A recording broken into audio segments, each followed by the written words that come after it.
बंधूंनो, समाजात भरपूर असे पक्ष निघाले आहेत, संघटना निघालेल्या आहेत.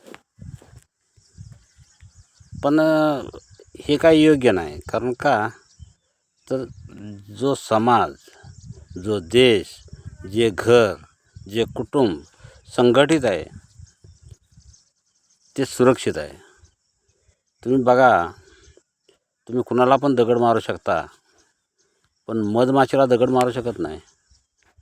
मधमाशी मधाचं पोळं जमा करतात, पण त्या पोळ्याला कोण दगड मारू शकत नाही. मधमाशी केवढीशी असते, पण त्यांच्या नादाला कोण लागतं का?